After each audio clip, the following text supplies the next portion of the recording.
Now, it goes without saying, but I'm going to say it anyway.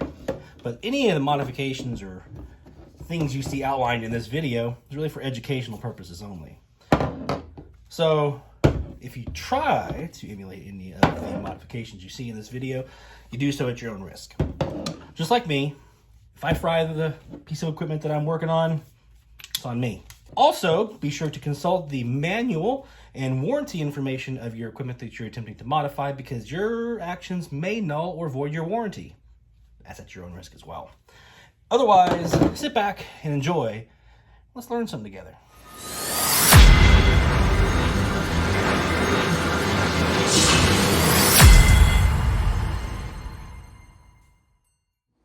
The lament of the DXer, dealing with interference, especially man-made interference like power supplies or TVs or even radio stations that get in the way of the DX that we want to hear.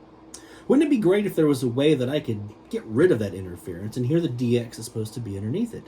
Taking a local radio station that sounds like this, tell me, where did the Washington Post and turning them into a station that sounds like this. Gone. Wouldn't that be great? Well, fortunately for us, there are such devices, and one of those is the MFJ 1026 Deluxe Noise Canceling Signal Enhancer Phaser Box. And today, we're going to talk about that and how you can use this device in your DXing to get rid of interference, to get rid of pesky radio stations that get in the way, and really pull out the DX that lies waiting underneath. So stay tuned.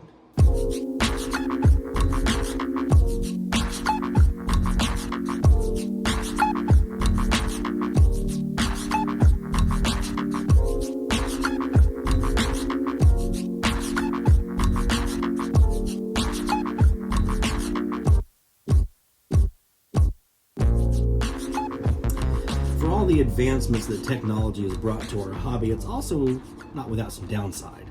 The biggest one is interference, noise.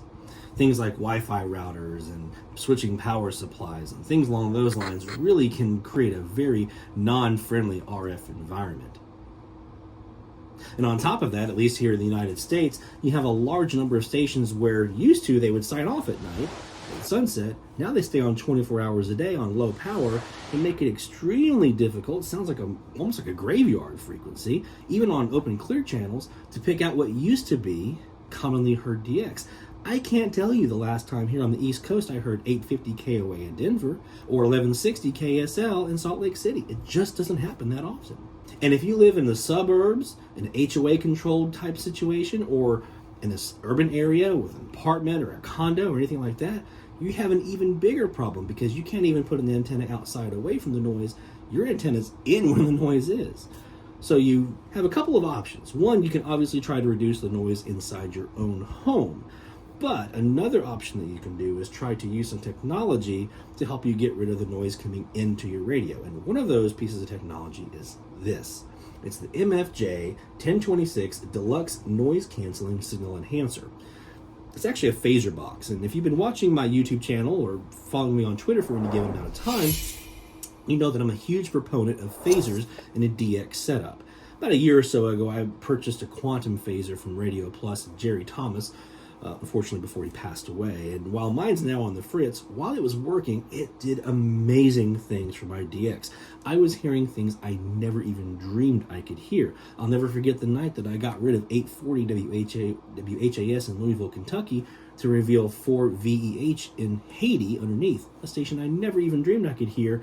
The phaser got rid of Kentucky, and there was Haiti waiting for me. Now, coming out of the factory, this MFJ 1026 that we're going to look at today is not yet ready for medium wave. There's some things you have to do to get it to be able to work on the full AM band. So the first thing we're going to look at today is what kind of modification you have to do to the 1026 to get it to work on the AM band. From there, I'll show you how this particular box will help you with your DX in getting rid of pesky stations. Specifically, we're going to use local radio stations as my example of an interference that we want to try to get rid of, and how you can do that by using the 1026 box here. We are going to be modifying this brand new MFJ 1026 Deluxe Noise Canceling Signal Enhancer to help it perform on medium wave as it comes from the factory. The frequency range on this runs from 1.5 megahertz on up in the shortwave bands, but that's because of a high pass filter that we can remove. So we're going to do that today and show you how to do it, which components you need to remove and how that works. So I've removed my screws on the side. There's 3 screws here, 3 screws here. I'm taking it out to reveal our components inside. So let me kind of point out the components though that we're looking at here. All right, so there's 6 components that we have to remove from this device to get it to work on AM radio. Okay, those 6 components are, we have L5 and L6 right here and right here. Okay, you can see it, you'll be able to see it marked on the board. And then R27, which is right here.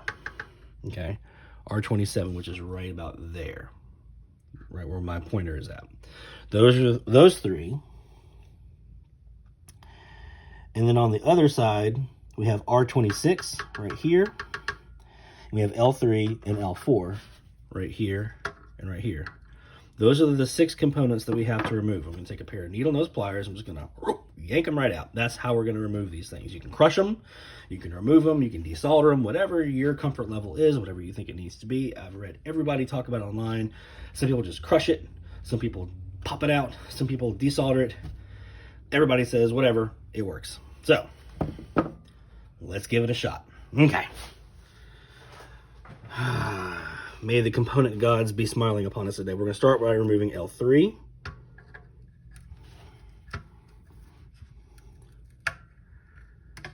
Okay. Now we're going to remove L4.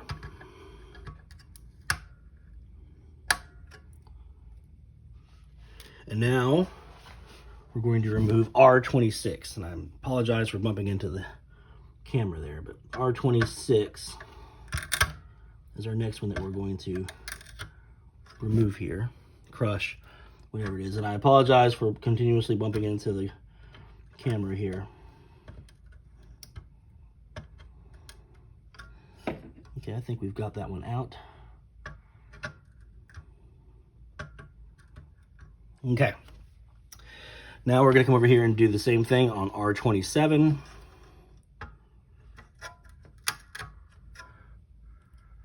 Got that done.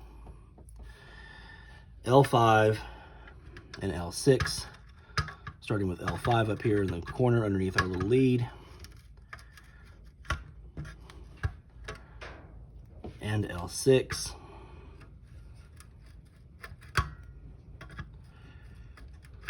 Oops, I need to get this from this direction. Okay. All right. So, we have officially modified our MFJ 1026 phaser signal enhancer noise canceller by removing L5, L6, and R26, or R27 rather. R26 on this side, L3 and L4. So now we're going to put the screws back on it, and we're going to go upstairs and see if it works. All right, so we are in the shack again. We have our MFJ 1026 all hooked up, and we have it running through right now 2 antennas. We have my 70/250 degree CAS antenna. That is currently in the 70 degree northeast configuration. We have my other here, my 350 degree / 170 degree CAS. That is right now in the 350 degree orientation. So I've got a northeast and a north antenna here. Ideally, the manual says you want to have 2 antennas that are oriented the same way. If at all possible, as close as gain as possible as well. These both have 23 dB of gain in them in these Wellbrook amplifiers that you saw here. So they are similar in gain. What you're looking for though is, in this case, I'm trying to get rid of stations that I want to get rid of, and the manual states what you want to have is, hopefully and ideally, both antennas should be able to hear the signal you're trying to get rid of so that you can phase it out. So a couple things about this particular unit. It comes with this little screw-in telescopic whip antenna that you can screw into the top right here. You'll see a little grommet right here at the top of the unit. You can do that as one of your antennas that basically takes the place of this auxiliary antenna, and then you can use your main antenna, which is like your regular antenna. So if you only have one antenna, you could use this telescopic whip. It's indoors. It's not going to be the best results of what you're looking for, but it'll at least get you kind of going. I highly recommend not doing that if you can. You're going to get your best results with an exterior auxiliary antenna here, with like I have, or whatever you might have outside, like a loop or something like that. And I'm just going to use this little telescopic whip as a pointer now. Always one of those little pointers, like, you know, they use in presentations and stuff. So that's what I'm going to use that for. Anywho, a couple things. It comes with a DC power cord. Not an AC wall adapter, which actually worked out perfect for me. I have a MFJ power supply that I use for my amateur radio gear. So I just took the little leads on the back on the DC power cord, connected red to red, black to black on my power supply, plugged it in the back, and if all goes well, after my modification that I made, we should have power. A little red light that comes on, you'll hear a click of a relay inside. Let's see if it works. There we go. All right. So it works. So we didn't fry and brick our machine here. We actually have a working, functioning unit, even taking those 6 components out. So that's good to know. A little tour of the front dial here. On the back, you basically have a power, or your power source for your DC. You have a SO239 for your auxiliary antenna, an SO239 for your radio, and an SO239 for your main antenna that you'll be using. The main antenna is going to basically be your main source, is what the manual says, and basically this auxiliary antenna is what you're going to be able to use the phase to kind of steer, according to the manual. And be able to use that to kind of get rid of the signal. So this is what you're getting rid of. This is what you're going to have left over, okay? And be able to kind of get your signals out. All right, so this preamp button right here is basically coming from the factory as a switch that will allow you to select between your auxiliary antenna that you have in the back through your SO239 connection, or this telescopic whip that you would screw into the top. If you aren't going to go that route, you can. There are some jumpers inside. They actually provide you with the jumper shortening clips that you can put in here and engage, so that this switch will allow you to turn on 1 or 2 stages of preamp gain. Now, these antennas that I'm using already have 23 dB of gain. I really don't want more than that because I have a lot of RF in my area. I don't want to overdrive this thing or my SDR or anything else. So I'm just going to leave that as is on my side and not engage the amplification. But you can read the manual. It tells you how to do that. But coming from the factory, preamp on or off, all that does is switch between either an external auxiliary antenna or the grommet up here where you would have your telescopic whip. If you leave it in the off position, it's going to be your auxiliary antenna. If you have it engaged, that's where you're going to have your telescopic whip that you screw in the top. But we're not using that, so we're going to leave it out. The freak low and high, you'll want to keep it for AM DX, you want to keep it out for the low. Your phase invert, you want to keep it in for normal, unless you need it to be out for invert. We'll show you that here in a moment. To get yourself started when you're going to be doing a phase, attempt to phase something here, unless you're using your MFJ box here with the transmitter, it tells you to put your transmit delay knob here at the full clockwise position. So I just kind of left it there at that, but I'm not using this with a transmitter. I'm using this for receive only, so I'm not ever going to be touching that. But you'll want to definitely read the manual about that particular function if you are going to be using this with a transmitter, if you're like using it for 160 meters or 80 meters or 40 or whatever. All right, the auxiliary and main antenna gains should be fully counterclockwise, so basically hit this 0 position, and your phase should also be fully counterclockwise at your 0 position as your starting values you want to start with. One thing you're going to want is, if you're using this with an SDR or a receiver or whatever, as accurate of an S meter as you can get, as detailed of an S meter as you can get. SDR consoles S meter is really, really good because you can get a numerical value readout. And the reason you're going to want that is because you're going to want to be able to detect changes in signal level as we're doing the phasing. Now, if you've watched my other video from the quantum phaser, you know that's what we're kind of looking for, right? As we're looking for increases or decreases in signal strength to know if we're engaging this correctly and being able to introduce the right amount of gain, the right amount of phase into this field to get rid of the station that we're trying to get rid of. Now, the program I'm using is Jaguar, which is for my Perseus SDR. It doesn't have a super accurate S meter. It basically gives me one that's on a scale of 0 to 5. And right now, with everything turned down and these zeroed out positions, I'm on a frequency here, 1250, where I have a local station, WTMA, and it's at a 2.8. Is the signal strength that I have on my S meter right now. So what we're going to do is we're going to try to get rid of this station, WTMA. Okay. And then try to see if there's anything underneath it that we can pull out. So I'm going to turn my volume up on my radio here. Every single. Okay, you hear a lot of static in there, and you have a little bit of the signal coming through. So again, it's about a 2.8 is the signal strength right now. So the first thing you want to do is you want to turn this up, your main antenna gain, until you get your max signal. Now, because this is a local station, I'm not going to have to turn my max antenna gain very high before I hit that, but that's good. Actually, it leaves me some room. So let's see what it is.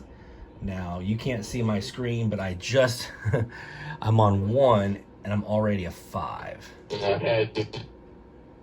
Okay, so I'm going to gauge my automatic gain control here on my SDR. Sometimes you need that, sometimes you don't. With my local station here, I do. For non-local stations, I usually have it turned off. You can't see my meter on my screen here, but I'm at a 5, okay? On economics. You and I remember when Cuomo first took off. All right, so you can hear the audio. It's in there. Now, I'm going to turn this back down, counterclockwise, back down to 0. Now what I want to do is on my auxiliary antenna, I want to try to get this to match what I just saw on the main. I want to turn this up until I've gotten to the same signal strength I was at when I got this to kind of the max where it was, okay? So in this case, I'm going to keep turning until I get to a 4.9 or a 5. Now you'll notice I'm turning a lot more on this one than I was on the other, which is okay, that's fine, because it's all about which direction this is in relation to the antenna that's being transmitted. Okay, and there I'm at about a 4.9, okay? And I'm right here at about just past a 5 on the dial here, and I'm right at a 4.9 S meter reading on my SDR. Okay, now what we're going to do, the manual says, is to come back to your main antenna gain and to begin to turn it clockwise, so basically turning it up, increasing in value, until you begin to see your S meter increase, okay? So I'm going to do that now. I'm going to turn it until I see. We know that they know. There we go. Okay, I'm at a 5.0 now. I went from a 4.9, 4.8 to a full 5.0. So I'm at absolute max signal on the station, okay? Now what we're going to do is we're going to start introducing the phase. I'm going to turn this phase knob until I begin to see the signal level come down. It's still sitting at a 5.0, sitting at a 5.0, okay? And you don't want to turn really, really fast. You want to kind of give it an ease in. Okay. So that one, I did not have any signal degradation whatsoever. So that's when I come over here and introduce my invert button to invert the phase. And now we try it again. We're going to invert. And just slowly turn until we begin to see A little degradation in signal.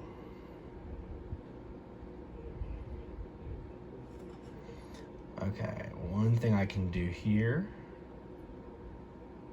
is I can pull my main down if I could not get a degradation in signal, which I could not. Okay. I can basically restart the process, zero everything out, get myself until I get right around a 4.7, 4.8 here on my signal meter, which gives me a little room to work with. If I go right all the way up to 5.0, I have no real room to work with. So I'm gonna take it right to about a 4.7. And by room, I mean, what I mean by room to work with is if I'm sitting here and right now, okay, if I turn this up until I get to a 4.9 or a 5, there's not a lot of room for me to be able to turn up here and notice a difference when I'm adjusting my main gain. So I have found that it's easier for me with this MFJ box to get a good phase if I turn this until I'm just below the signal strength that I was able to get the max here. So in this case, it was a 4.9 or a 5. I'm gonna get this to a 4.7, and then I can notice very easily, whoop, right there is where my increase in signal level came in. So now I'm gonna introduce the phase and see if I can get this phase to stick now. And liberty itself in our country. They were shutting it down. Now we're down to a 4.7, 4.6, 4.4, 4.3, 4.1, up to a 4.3. Now, if you watch my other phaser video, you're gonna know when you're going and you see your signal level going down as you increase your phase or as you turn your phase knob, you're gonna get to a point where that signal level is gonna start going back up again. And when you do that, that's your kind of your stopping point. So now we're gonna back off, and instead of increasing our value, we're gonna decrease our value. I'm gonna turn it back to the left here and go down until I get to that bottom value that I can, which looks to be about a 4.2. 4.2 on my Jaguar S meter. Again, this is out of 5. Okay, yeah, 4.2 is 4.1 right there. That right there is a 4.1. You'll actually hear the signal degradation here. Nothing new. 86690. You can hear now the signal is still there, it's still quite loud, but now we're introducing more signals in, right? We're starting to hear other stuff coming in.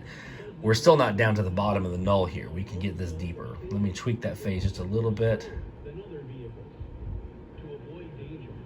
Okay, the next thing we can do, I'm gonna leave my auxiliary gain alone. It says not to really even mess with that, but we can if we need to. I'm gonna start though with my max or my main antenna gain.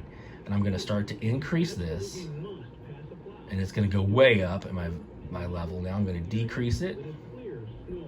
Okay, now it went back up again, so let me go down. Okay, now I've got it down to a 3.7.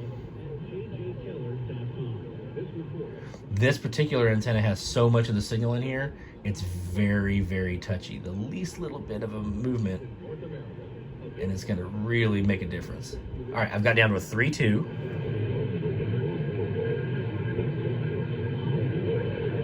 There's a 3.2, 3.3, 3.4, somewhere in there. The manual says not to really touch the auxiliary antenna gain. I think it's more talking about because you usually would have this turned all the way up and kind of maxed out. I haven't had to do that here, so I actually have some room. So I'm gonna try to fiddle a little bit with my auxiliary antenna gain. All right, turning it up increases my number. So I'm gonna come back down again a little bit. I'm gonna 3.4, 3.2, 3.0. All right. I have completely nulled out my local 5,000 watt station WTMA. My signal level now is at a 3.1, 3.2 is kind of back and forth between there. It's kind of fluctuating back and forth, even from down to a 2.9. And all I'd have to do is just to sit here and wait for a station to rise and now I have a new station to add to my log just by kind of going back. And you're going to be able to kind of tweak your null by going kind of back and forth, rocking on that phase very lightly, rocking back and forth on that gain. And if you turn your knob and you start to see the signal level coming up, go the opposite way.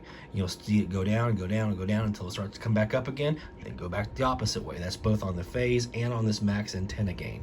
And you just kind of rock back and forth until you get it down to the lowest possible number that you can, and that's usually going to be, that's your phased out signal. Now in this case, I didn't have to invert.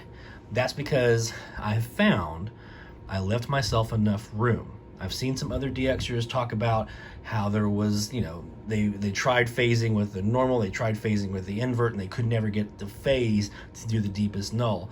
I have found, and this may be right or wrong, I don't know, but I have found where it tells me in the manual to increase my auxiliary antenna gain until I get the maximum amount of signal that I had here, which was, in this case, was a 5.0 on my Jaguar meter, right? I got the full signal here on this particular signal on that 5. And then so if I went right to that 4.9 or a 5 here and matched it up, I'd have no room to work with. So I backed this off just a little bit from the max, around a 4.7, 4.8 in this case. And then I start introducing my phase and trying to kind of tweak my antenna gain a little bit, or doing this first and then the phase, and that gives me a little bit of room to work with. And I have found I can get much, much deeper nulls like this, where I got rid of a 5,000 watt station in my local area by doing it that way. So give it a shot if you have one of these, or if you're looking to get one and modify it for AM use. I have to tell you, I mean, I have a quantum phaser, I have another home-built phaser on the way, so I'll give that one a shot as well. So I've played a lot with these phasers now, and I can tell you this MFJ actually is pretty good. It's not quite as sharp as the quantum. Even after playing with it a little bit, still I don't feel like it's as sharp, but it's still pretty good. It's still a pretty good phaser for AMDX once you make the modification inside to remove those 6 components. Now there's a second modification that you can do, where you have people who say that you can't get the full phase because you only have so much room to go in between these two. Kind of doesn't give you the full degree of phasing. So one of the modifications that Mark Connolly suggests is putting in a double pole, double throw switch. Kind of heard me mention it earlier. And with that, what you basically do is one side of your switch is your normal configuration, where the main is the main, the auxiliary is auxiliary. But the other side of the switch, you actually cross the wires. So now the auxiliary has become the main, and the main has become the auxiliary.